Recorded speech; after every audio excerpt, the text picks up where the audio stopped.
All right, welcome to class 1, part 3 of painting the dynamic sky. We're working on gestures, and I'm just about to step up to the easel here. I've got white acrylic paint. I've got gray, which is actually a gray gesso, the same color that I put on those panels, and some Payne's gray. I could have used black or any dark color as well. If you want to do your homework in just black and white and make your gray, or if you want to do it in oils or acrylics or pen and paper, whatever you want to do. But we're just talking about gesture, capturing that movement, that kind of the underlying essence of what we're going to be trying to capture. And I will go ahead and, well, the first one, I don't actually have the reference. My printer's not working, so it's just on my monitor. But what I'm going to do is I'm just going to grab kind of a crazy fun brush here, which is kind of like almost like an Egbert, really long bristles. And what that's going to allow is a lot of movement in my stroke. And I'm just going to try to capture kind of the feeling and motion in what I'm going to do. This is going to be an ocean or a sea and just a big billowing cloud coming up here. Okay. So I could, I'm just going to start with white actually. So I oftentimes when I'm using acrylics, I like to put down gray gesso versus the white. And the reason is that now I can use white is something that can help tell me. So I'm just kind of, I'm not holding very dear to the reference that only I can see on my monitor. So you guys don't know how badly I'm screwing up already. No, you're not. Do you guys see that already? Yeah. Yes. Feeling of dance, hopefully of movement. You know, maybe I'm overusing that term dance, but I do see it. There was a California kind of early impressionist painter whose name is I'm not remembering right now, but I really liked his work. And he did all these kind of windswept trees in California. And when I bought his book, I found out that in his earlier career, he was actually painting these series of women dancing with flowing dresses. Like it'd be like 5 or 6 women dancing together. And it was so interesting to me to see that the shapes of his trees, when I went back from his early career to his later career, were kind of mimicking each other. And it was really interesting for me to go, oh, he learned so much by painting these figurative paintings. Now I'm just mixing up a slightly darker gray over here because again, this is the same value as my background. So I want to go a little darker than that.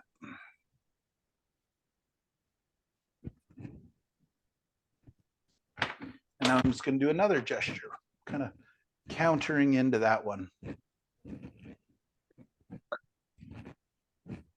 And this is how we were talking before class started about doing 30 brushstroke paintings, right?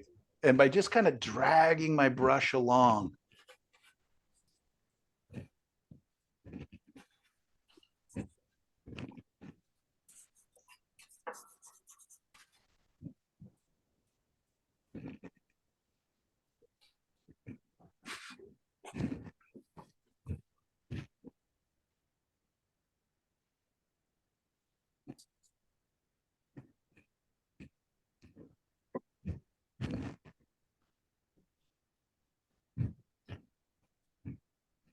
I've got no medium. I'm just going to be using water to keep it super simple.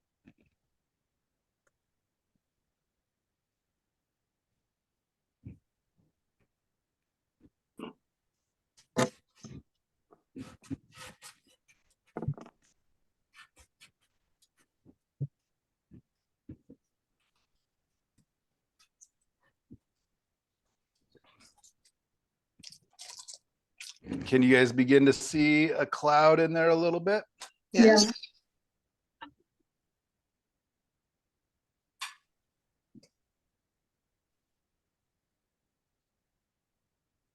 I'm just looking at the values in my reference again, which you guys unfortunately can't see. And I'm giving each one of those values kind of its own gesture. But they're related. They're dancing together, hopefully.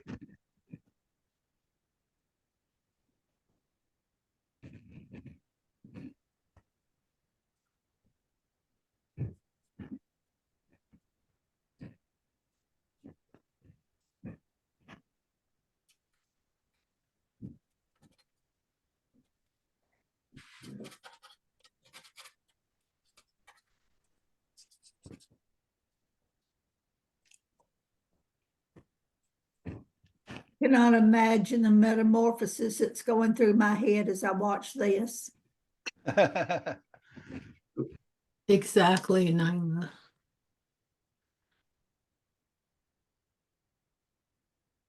Michael, is there any way you can just kind of give us a glimpse of the what your source that you're working from? I'll try aiming the camera at my monitor. That's great.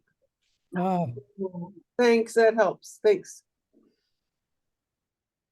Yeah, you're like, what is that? I like it in black and white. Yeah, I also like it. Oh, there goes my giant sitting in the recliner. Uh-oh, your cat. No, Michael's Oh. painting. Oh, okay. I was thinking about your giant cat. No, it's too pretty today for him to be inside. Oh, poor baby.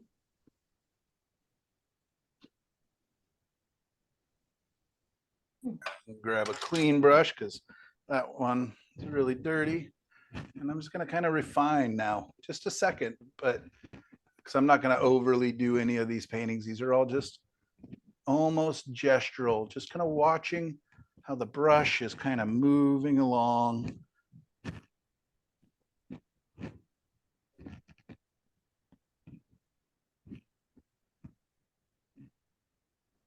Seeing if I can push any of it to create even a better sense of movement. Really kind of playing it up.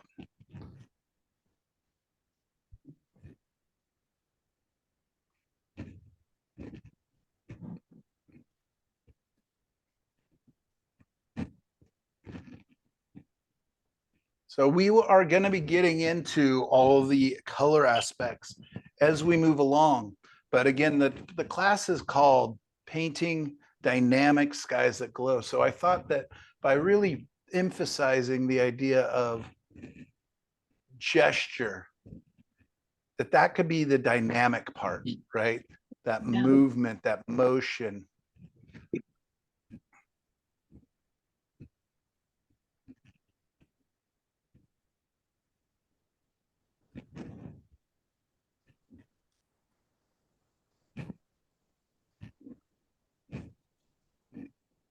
See how dark I actually want to get here.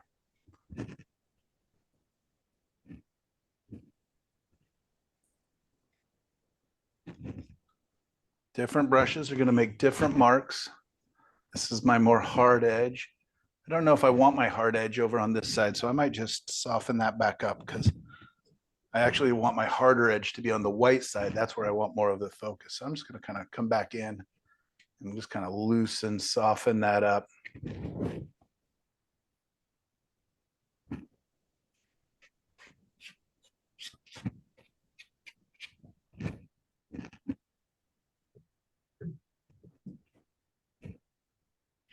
And by cutting back in, I can go, I want it actually even more. I want more motion. I want more movement. So I can go positive with it, paint meaning adding the paint, or I can cut back in, getting those negative shapes. So it's not just a one direction.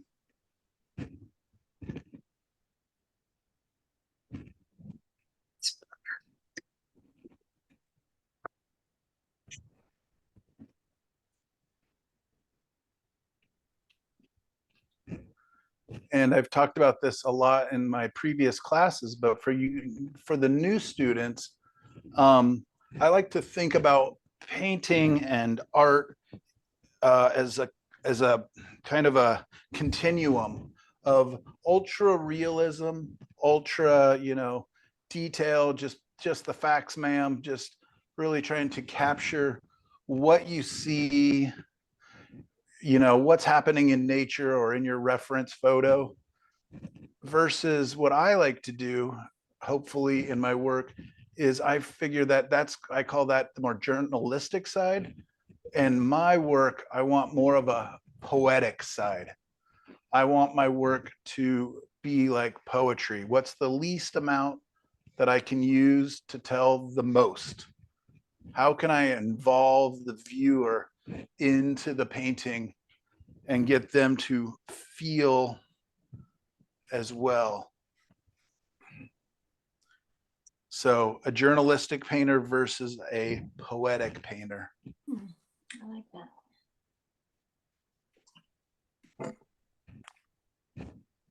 Wow.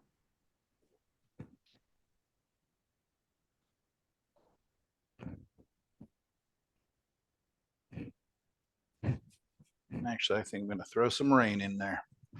We were Ooh. talking about that. Let's obliterate part of this hill back here.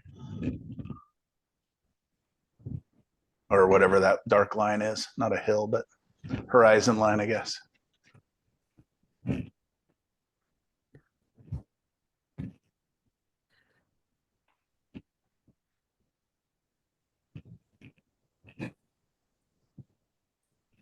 All right. So, besides this weird dots up here, I got to do something there.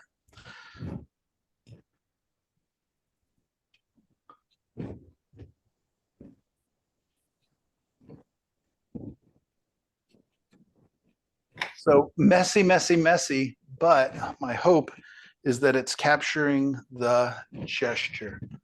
All of about 10 minutes into this painting. That makes sense? Yeah. Can you guys kind of see it a little bit, even though yeah. it's pretty darn messy? No, but it's, I can come back in and refine this. I could add all the colors of the beautiful reference, put in the pinky, yellowy colors and then the strong blues. But what I'm looking for now is not the color, but rather the, say it with me, the gesture. movement. The movement, yeah, the energy.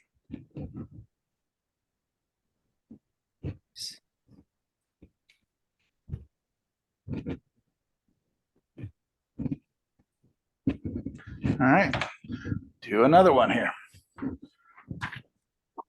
That's beautiful, Michael. I love it. Very Hey. nice.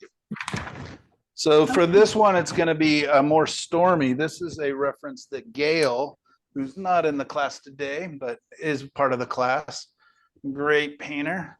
She posted this really odd picture of snow on the beach.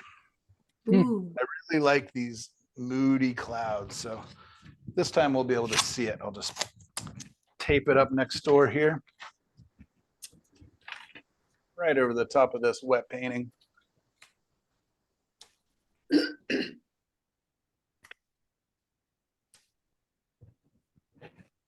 All right, so let's make it so you guys can see it.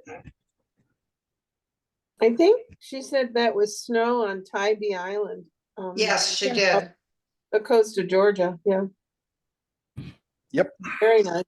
I Very believe you were right. Let me clean these two brushes real quick so I can continue to use them. That's the tough thing, is that being an oil painter, I'm not used to having to, I can just, with my oil brushes, I can just set them aside for an hour or two before they get in any trouble. But with acrylic brush, I got to keep them wet or clean them off really quickly. So there we go. Throw I them in just a have a cup tub. of water right beside me. What's that? I just have a big bucket, throw them in there. Yeah, and that's what I have too, is a big Tupperware here. Yep. Yep. Move this a little bit over because otherwise the camera's in my way. So I'm just looking at this real quickly. I'm going to take a second and just go, okay, the bottom is just, I can almost just use this value that's on here. And then there's some fun little grasses. Then you have this band of water. and this strong reflection. So I know my light source is kind of up here, but what I liked is this moodiness. The clouds feel like they're getting blown, as well as the grasses. I don't know if you guys can see the grasses, Yeah. but that little bend here, everything is kind of going this way. I mean, I could almost just make a quick note to myself and just say, what's my main gesture? It is this, right? It's just all kind of going like this. It's all being blown over, right? So that could almost be like a gesture drawing for this. You guys would be pretty disappointed if that's all I did, I bet, but Didn't you show us one like that a while ago? on Just the, about, in that group of paintings that I shared. yeah. Yeah. Oh yeah, for sure.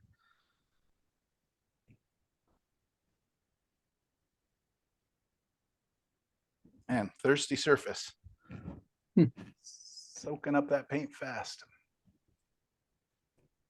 Just want to create kind of a beach, water, grasses, clouds, lots of clouds.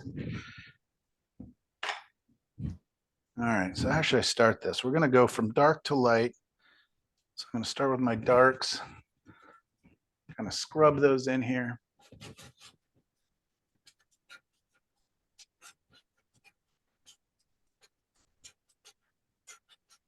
Because most of that sky is, or at least a large portion of it's pretty dark, I'm going to start with that, and then I'm going to create a lot of that motion in my lighter colors as they come in, or values in this case, since it's a black and white painting. You can see I'm still just following that shape, that movement, that energy, that danciness, that whatever you want to call it. Your painting, you get to call it whatever you want.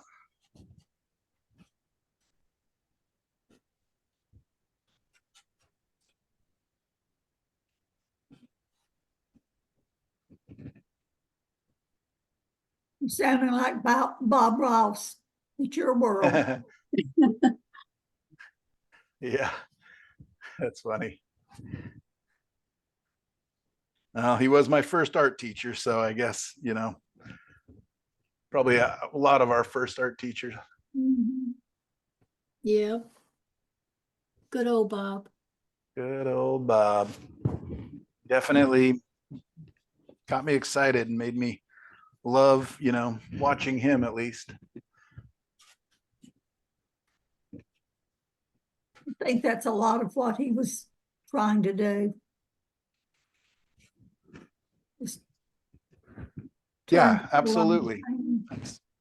And I hope I'm doing, you know, a little bit of that as well, as just showing you that it's fun, it's expressive, it's, you know, and as long, if you don't care to be, you know, a photorealist, I mean, you can just have so much fun just going, okay, here's my reference, but I'm not going to try to paint this. I'm just being inspired by this. I'm, you know, this is my jumping off point.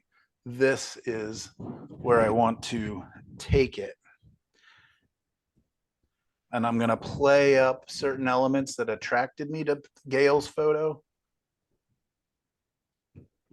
And I'm going to ignore parts that I think maybe aren't helping me tell the story I want to tell.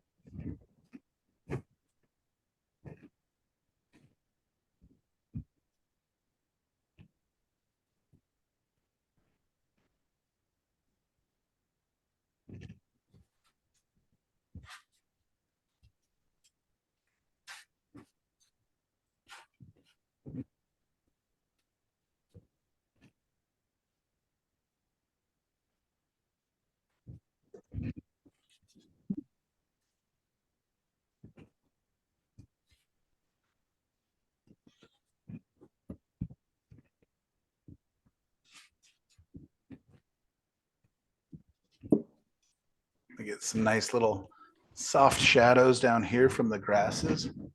So I can use that as a counter angle, right? Because everything's leaning this way, including this little bank on the sand dune here.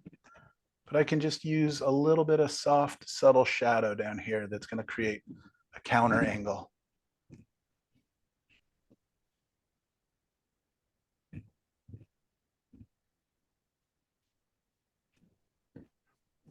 So that's got its own little gesture. All right, like there's lots of fun little things I can see and I can play with. There's this little tiny bit of surf, the shadow side of surf showing up right along here. So I can create a little bit of a separation that's a little stronger, which is going to make my lights a little bit lighter.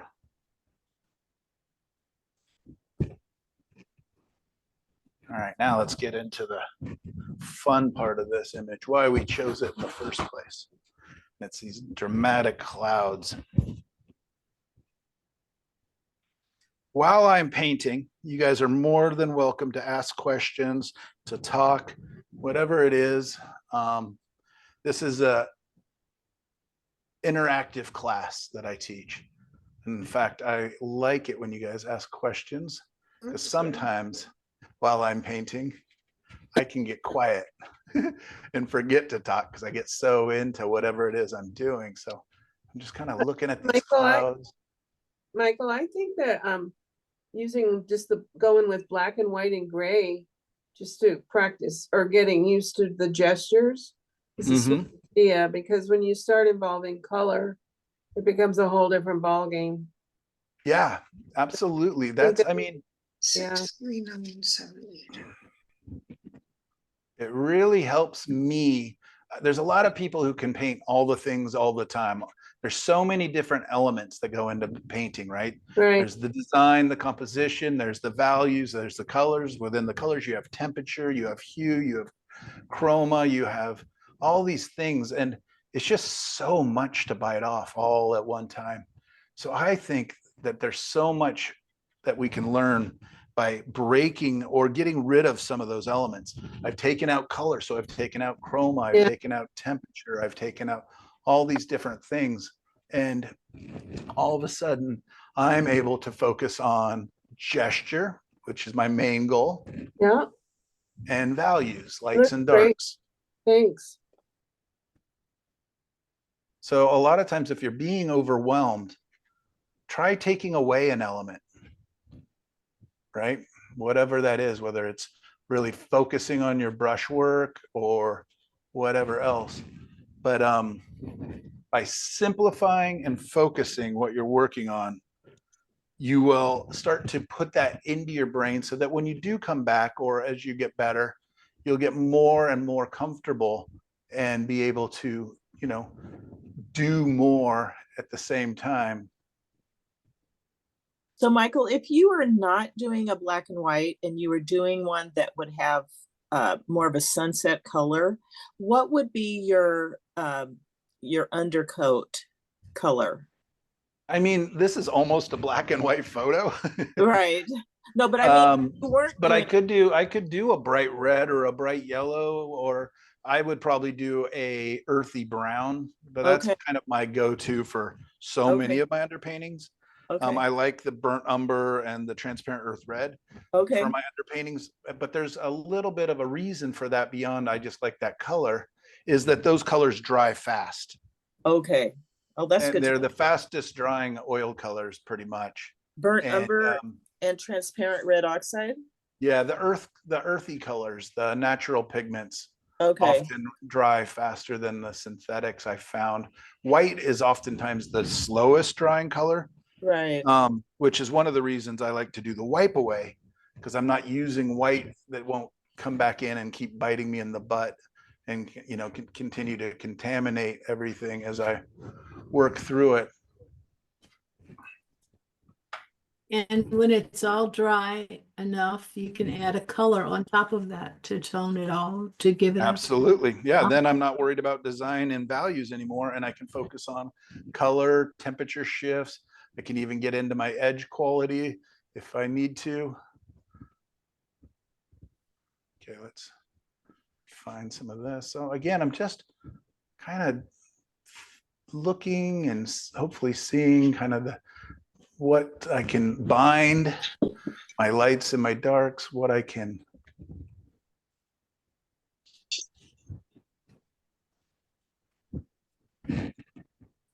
And I'm not, if I were, you know, really doing this without you guys watching, I would probably be spending a little more time trying to get my values a little more correct. but I'm kind of pretending that this is a quick sketch. Maybe I am on site and these clouds are moving and it's windy and I know that there's warm food inside when I get done.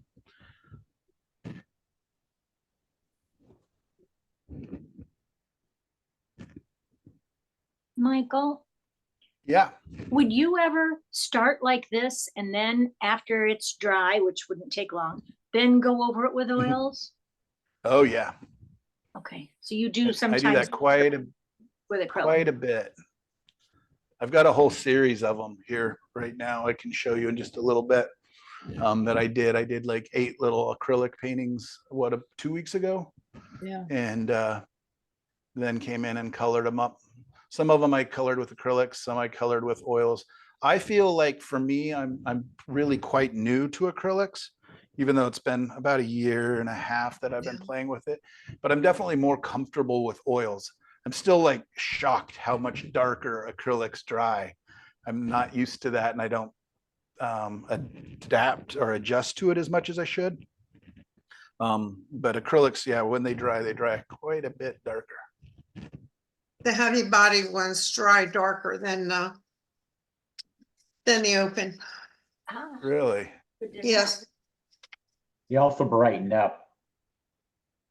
Really? That's interesting. Because yeah, oils get duller when they dry. No, the acrylic, if you look at it, I can't look at it, you look at it a day later and you get a lot more color. I have stuff that looks kind of muddy when I paint it. And I look at it the next day and a lot more color comes out.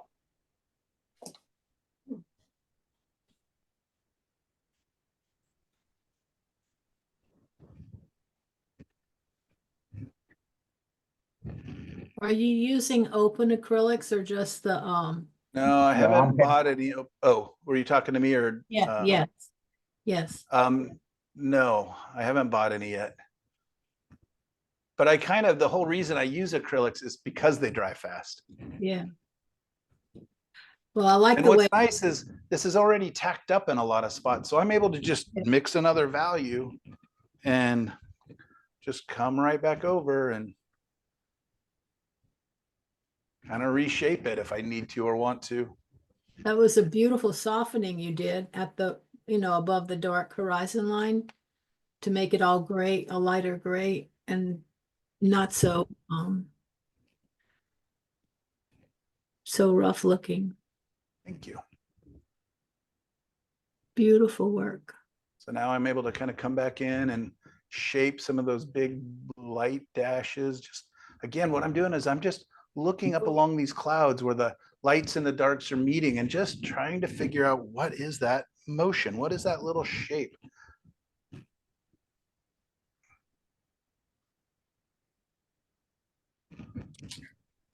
And then making big mistakes, making this weird line here, which no problem. It's acrylic. I could just lay right in. Or if it even with oils, I could just either wipe it back out or put more paint over the top. All right, I'm going to do 2 quick things. I'm going to put in some darker darks, and then I'm going to put in a couple lighter lights just to kind of push this a little bit further.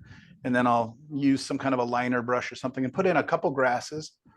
So I'm going to start with my darks, and I'm just going to punch it up because right now there's no dark here. If I put up my black paint, you can see how much darker I can get. Or here, I'll put a little bit on there. Right, so I can get a lot darker if I want to. So let's look at the gesture of underside some of these clouds underneath, but it's not going to be that dark. So just kind of coming underneath.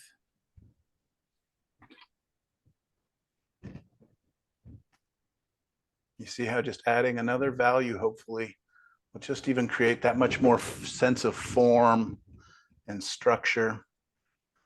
Just kind of giving these clouds a top, a side, and a bottom.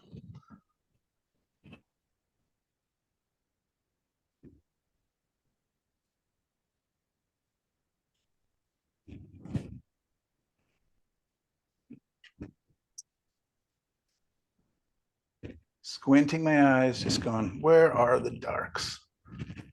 What are they doing? What story are they telling or helping the clouds to tell?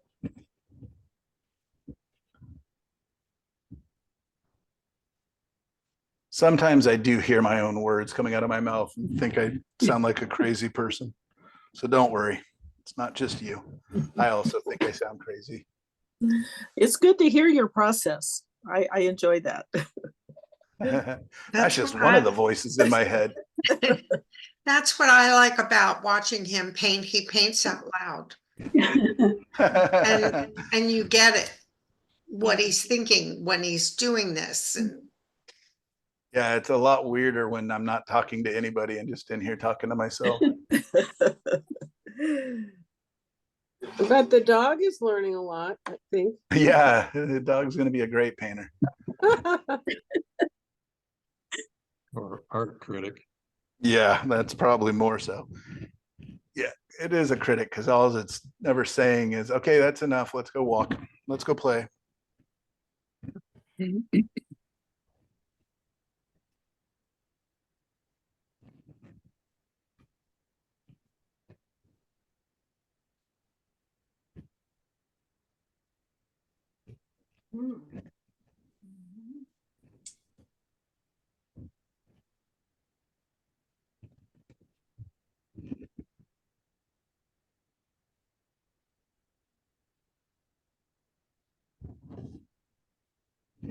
All right. Then let's put a little more white because you can see how much darker the light areas became. So I'm just going to go ahead and add some just pure white, just for, not that I would normally put pure white on there, but I just want to kind of play up. So now I'm going to be thinking the same thing, the gesture, the movement, but it's going to be finer lines. So let's dance. Right, paint.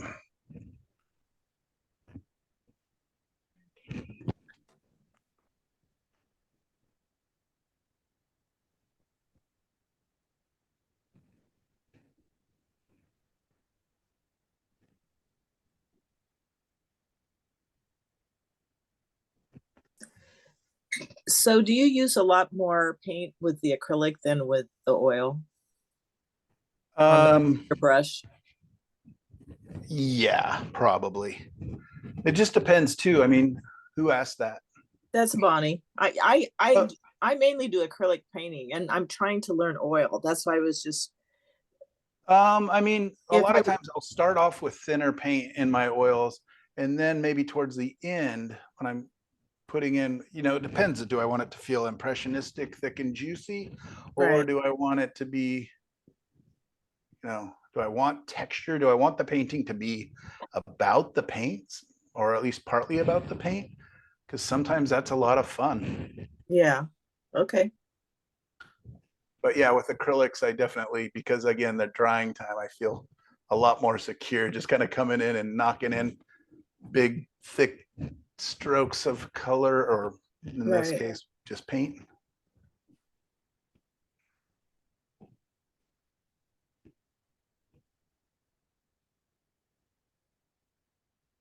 Sky's becoming dimensional.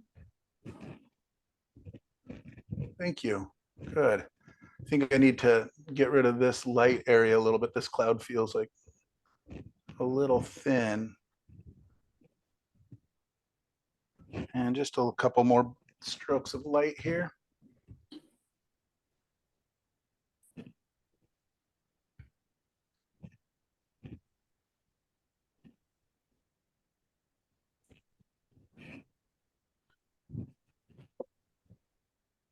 Soften the underside of that and create a little more of a transition.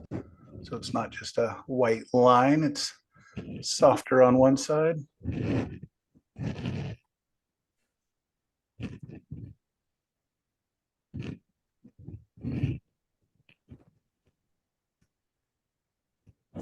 And back to some darks over here, just because I just noticed that this got too light in here.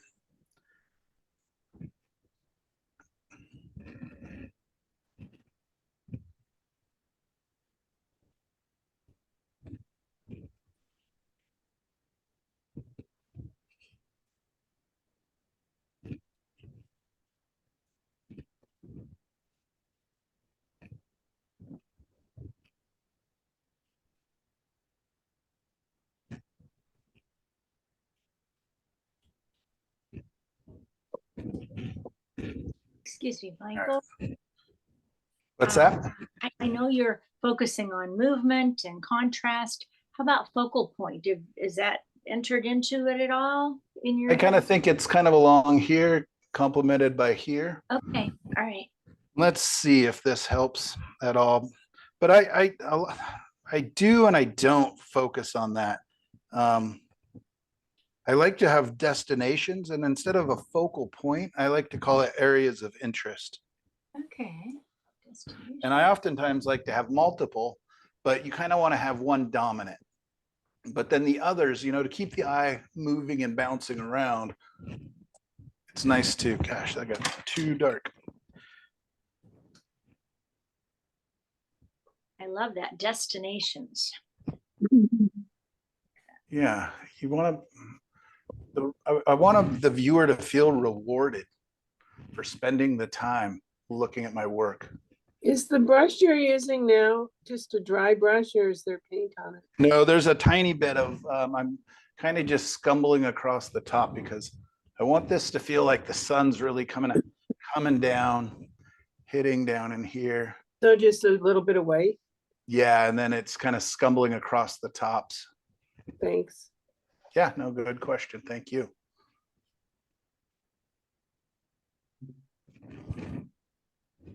See this dark line right here? I feel like that's creating a bit of a dot, dot, dot, and it's disrupting the light coming through. So that's kind of what I was trying to see if I could just kind of scumble without. Scumble just kind of means to drag thin paint. So there, see how that happened? Yeah. It's still there, but it's less Prominent. impactful. Something you also mentioned last week was to step away from the painting, back up from it and take a look. Yeah, that's really important. That would be a great thing for me to do. I'm sure what you're seeing right now is different than what we're seeing from distance. It looks great though. Good cover.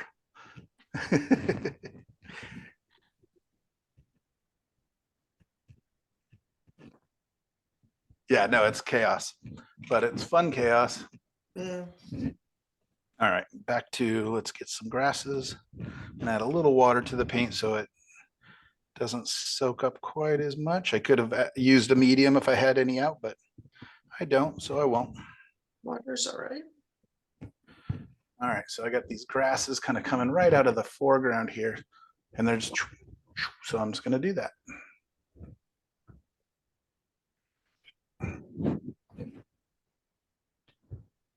I'm using a longer bristle and loading it up, letting a little more water so that it can drag a little further.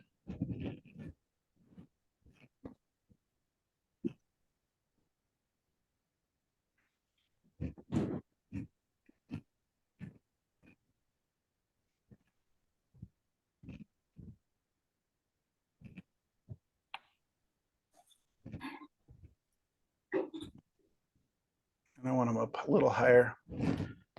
This is where it gets a little tricky. Start up here this time. I'm going to barely push down.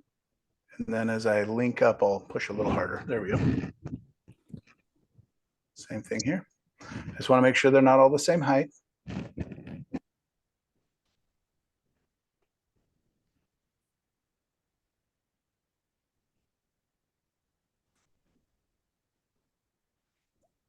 Hopefully that little bit of grass is kind of helping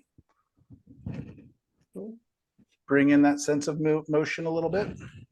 Yeah, I really like that shadow in the lower right-hand corner that's pointing back towards middle of the painting. Yeah. Yeah, Yeah, thank you. It's a Yeah, great that is- counterbalance. yeah. Let's give it some grass.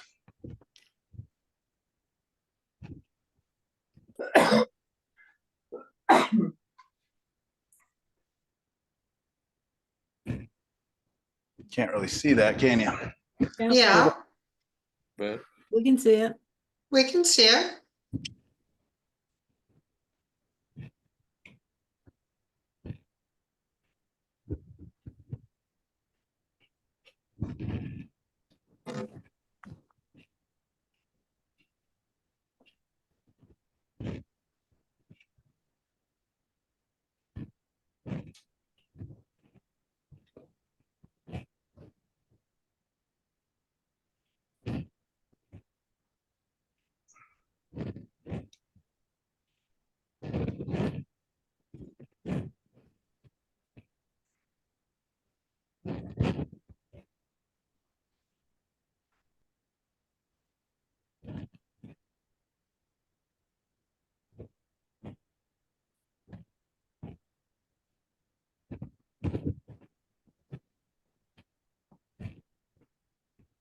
easy to get caught up in too much detail, so just kind of dash them in. So depending on how dry this is, I can actually, with acrylics, I can even come in. I'm just gonna add a little water to my paint, just the white with a little water, and I can actually glaze. This is what I love about acrylics. Some of these are still wet, so I have to be a little careful. But I can just gonna kind of glaze a soft light.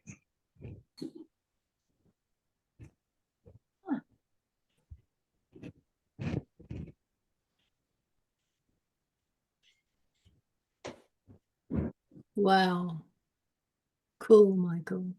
So this is what's nigh on impossible with oils. But I can see how I got all these kind of crisp, hard lights and darks edges. I can just come in and make those edges a little more subtle. Make them a little more cloud-like, softer edges.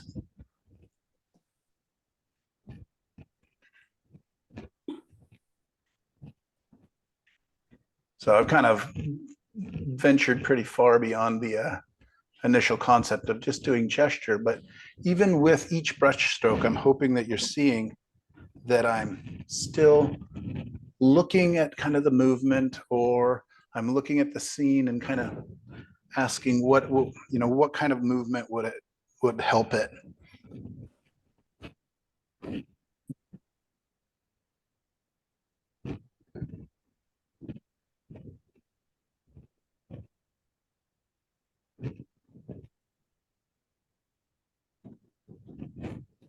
It's all about just trying to tell that story of a windy day at the beach.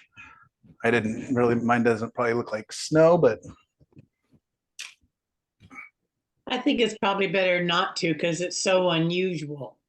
that's true, right? It's still the same values in there, Yeah, basically, so.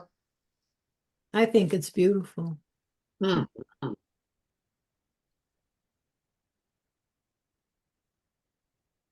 I'd sit there and watch the clouds change in the sunset. Yeah, all right.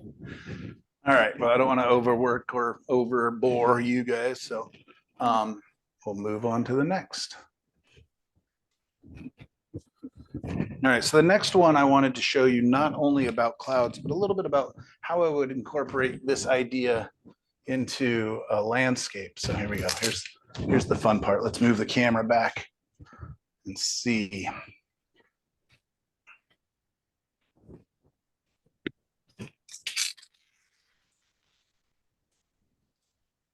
Oftentimes looks a little better once you remove the crazy blue tape.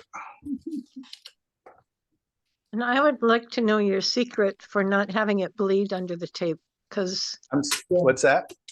I would like to know how you prevent it from bleeding under the tape, because the last thing I did, I scraped it down. I mean, I did everything I thought I needed to make sure it was tight against the canvas, but it's still, some of the paint bled under the tape.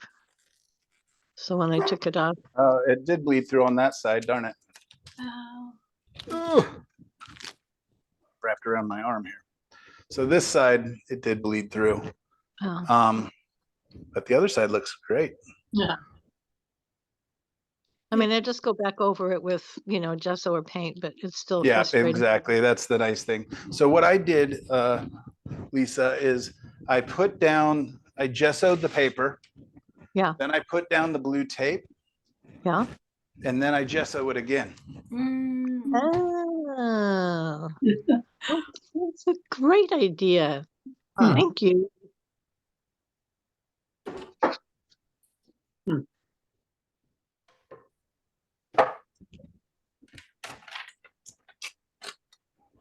That's so fun. I think we should do it again.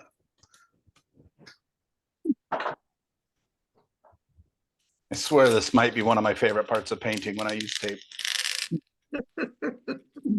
It just always amazes me because it looks so crappy, like with all the bad edges, and then you just put a nice edge on it. I actually missed it on this side. The tape wasn't even on the paper.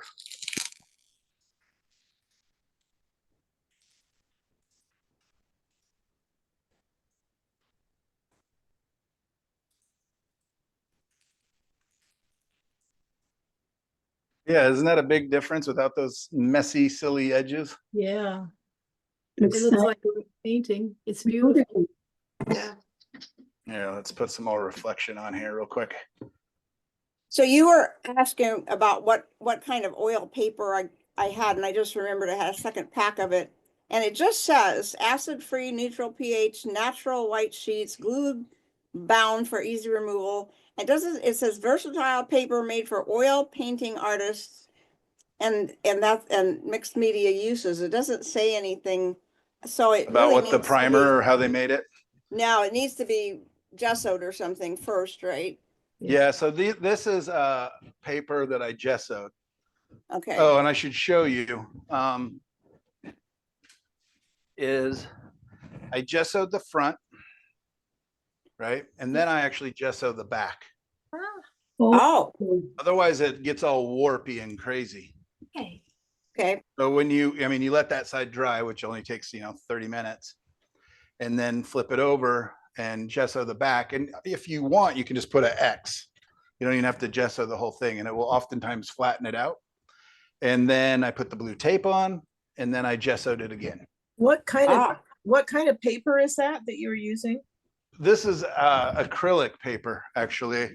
Okay. I don't know where the pad went. I just ripped a couple pages out of it. Yeah. One of our craft stores is going out of business, so all their pads of paper were on sale. So that's all it is. Okay.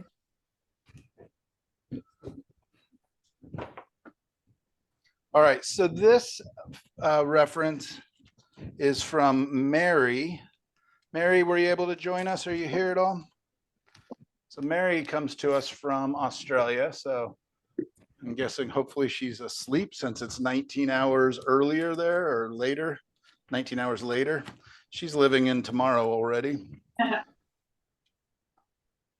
But she put a couple just beautiful pictures on there.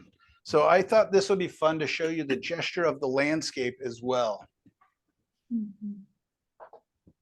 So even like when we're talking about the movement of the clouds, there's also a movement to the land.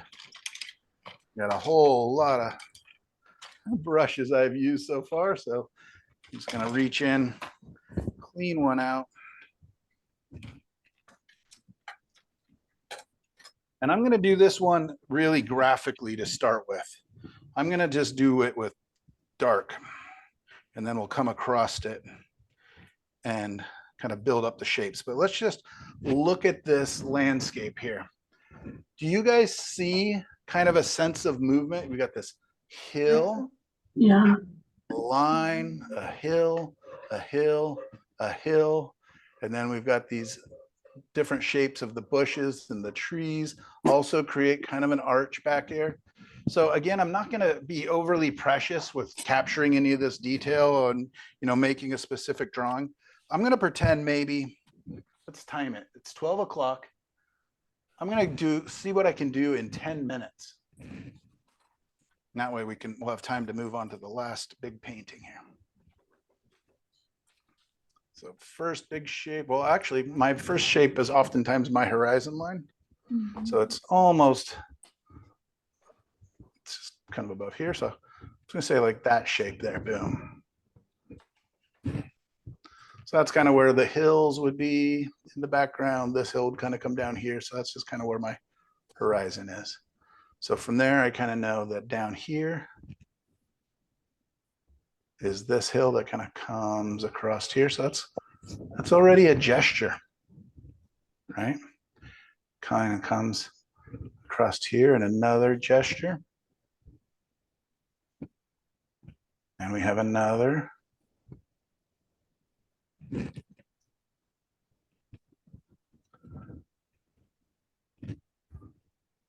Got this nice movement back here.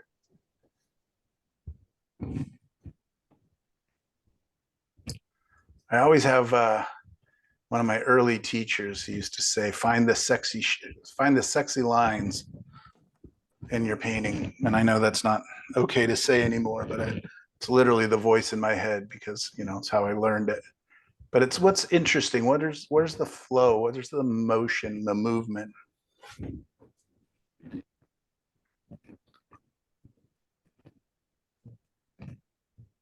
Got another line kind of coming across here. I want to add a little more motion to that.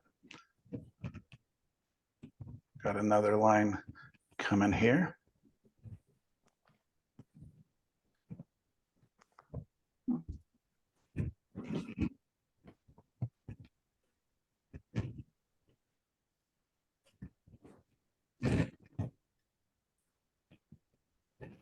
My clouds.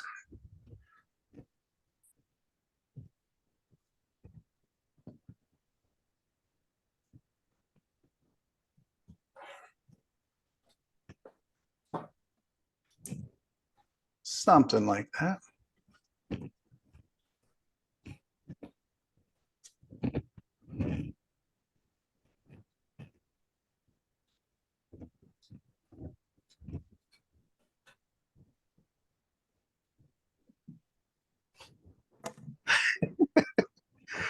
And that's a cartoon of Australia.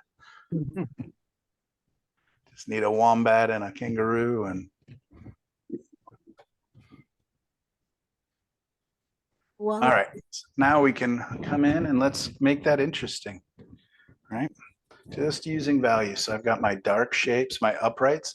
So if I'm thinking lights to darks, my uprights are going to be my darkest darks. Then I've got my hillsides that are at 45-degree angles. Then I'm going to have my flat plains and then my sky. So I can actually work the painting in that way a little bit. So the gesture, I got this fun little tree doing this little dancey movement in here. Cuts back, I can push that. I've got these guys over here, bush kind of at the edge. Also doing a little bit of motion. I'm gonna simplify over here and just kind of, oops, wrong. Yeah, no, that's right. This.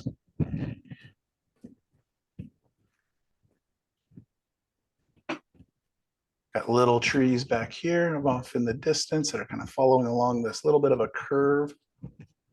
Some little guys on top here. Now, down here, there's a whole line of trees off in the distance. Still looks like a cartoon of Australia, but it's starting to become a little more interesting. Looks like.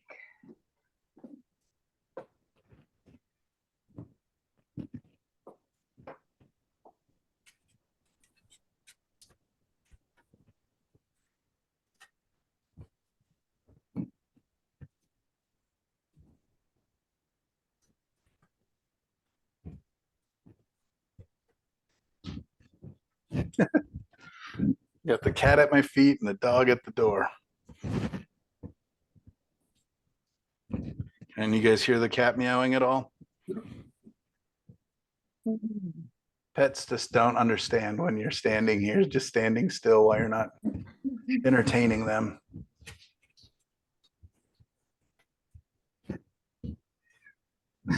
Yeah.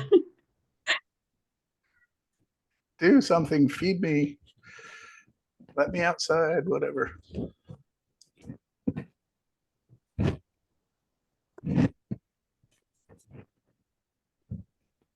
Michael, in with oils, would you use the same process as you're using now in a Yeah, it would three-tone? be just thinner paint. And you'd Yeah. use like a 3-tone underpainting or? Oh, often, yeah. I really like doing that. I really like having a limited value. Okay.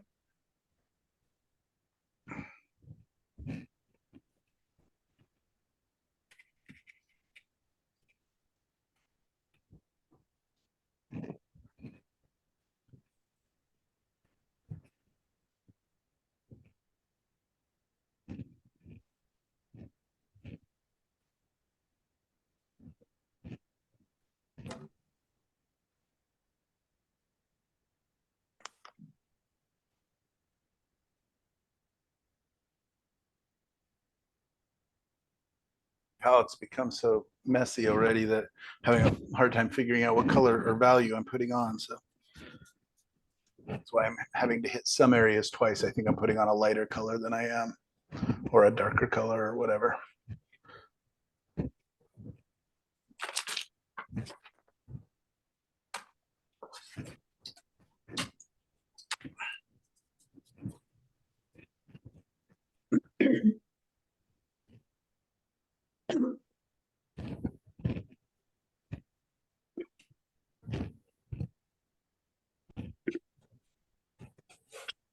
Someone asked the other week about brush strokes, and this is a good example because your brush strokes are going along with the contours in your gesture. Yeah, absolutely. At least, yeah. And again, yeah, because the gesture follows the contour oftentimes. So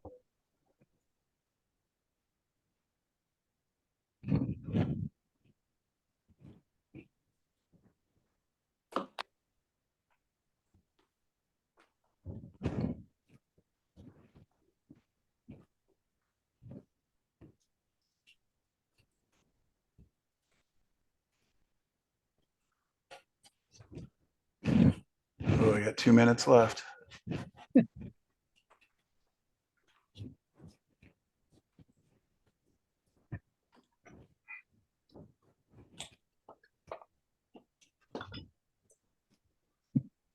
So I'm looking at the negative shapes.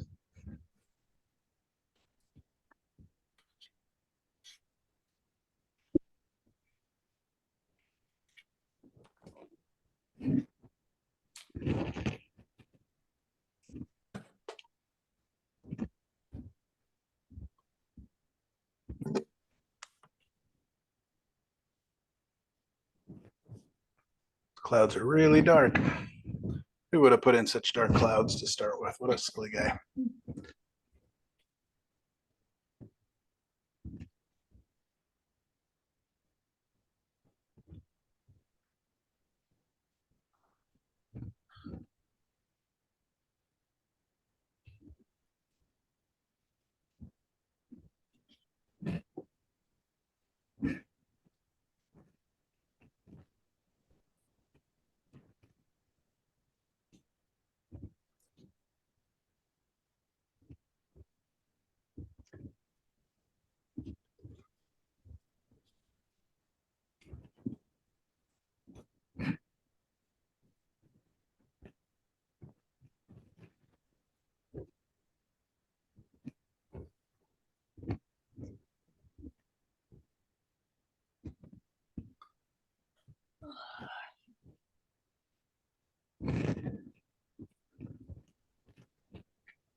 Just the quickest of block-ins almost, right? Just again, looking for those big shapes, looking for that big motion.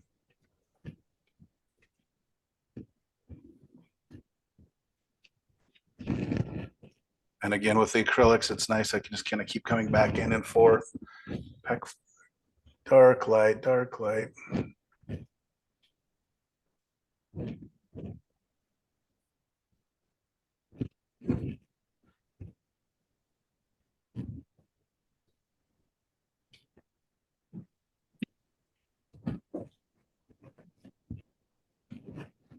And in my final minute, let's see if we can make this look like maybe there's some water down in here.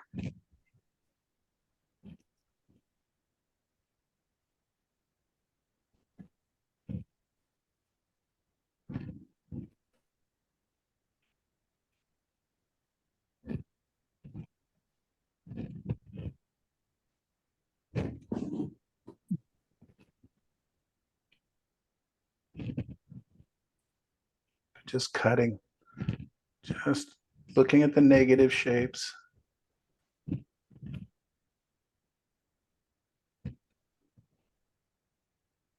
And of course, I could just keep refining this. I mean, my sky, I mean, that looks stupid.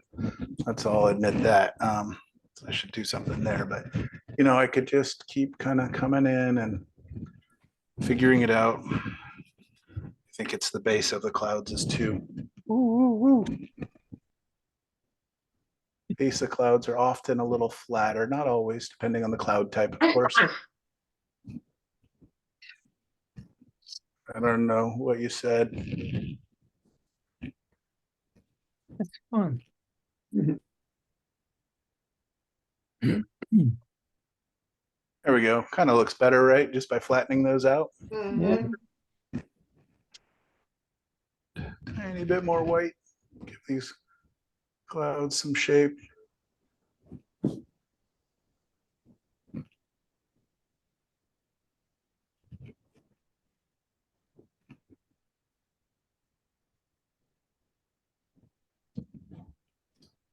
So there we go. Kind of gesture within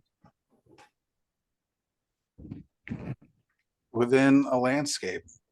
Cool. Just trying to get, and I can just keep refining this forever. But I would want to step back and just kind of judge, what looks way off, what's working, fix what's not.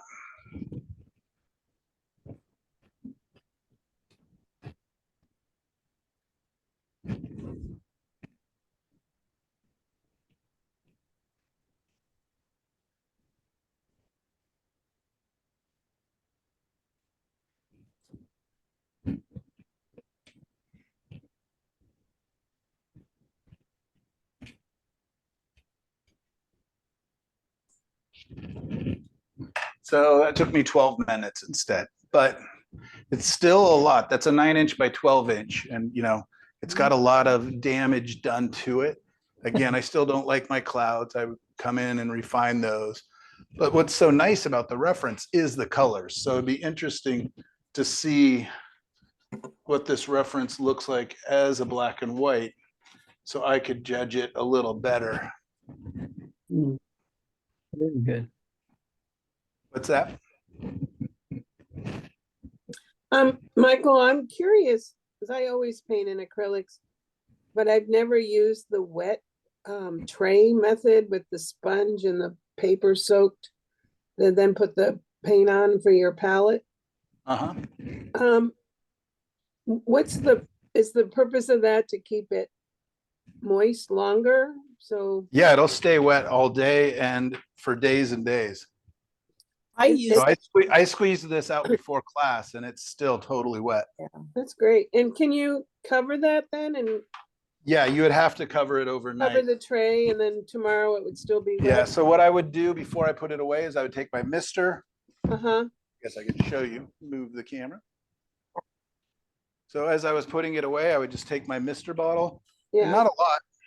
Just missed a little. I would also feel this to make sure there's a lot of water. When I push down, water actually kind of puddles up.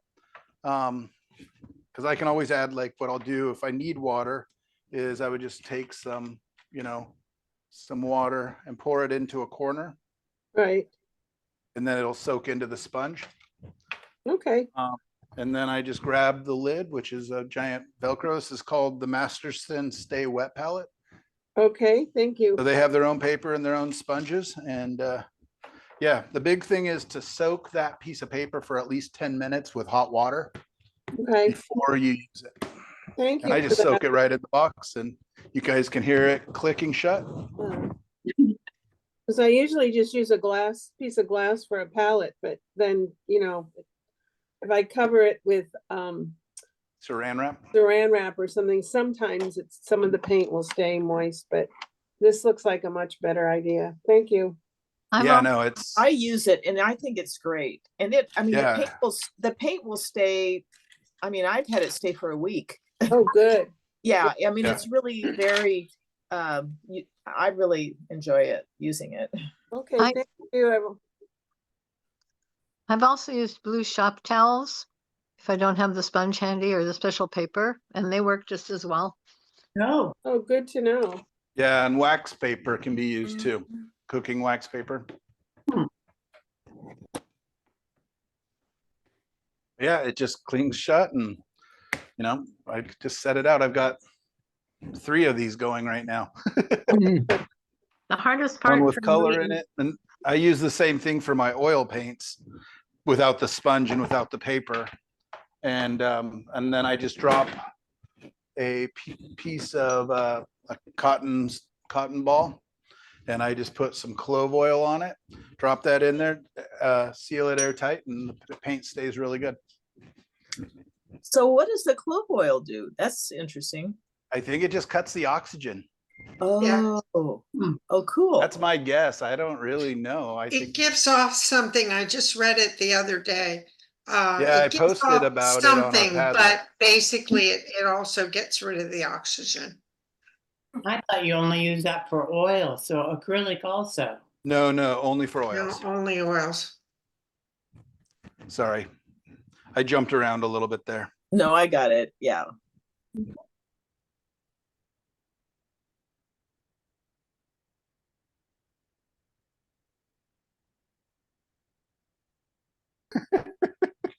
Got a dog behind my easel whining. Ugh, I live in a zoo. All right, good. So it is actually 12:15. Would you guys like to see me attack a large canvas? Yes. Or do we want to just hang out and talk and can Attack. show you some more stuff? Attack. Large Attack. Attack. All right, great. So let's, I'm going to stop the recording and we will come back in 5 minutes and I'll change up the Great. palette and everything. Well, actually, I'm going to do it with black and white acrylics again. So I'll just reload my paint. All right, 5 minutes. 1 minute to warm up your coffee, 1 minute to pet your dog, 1 minute to tell your spouse that you love them. 2 minutes for yourself.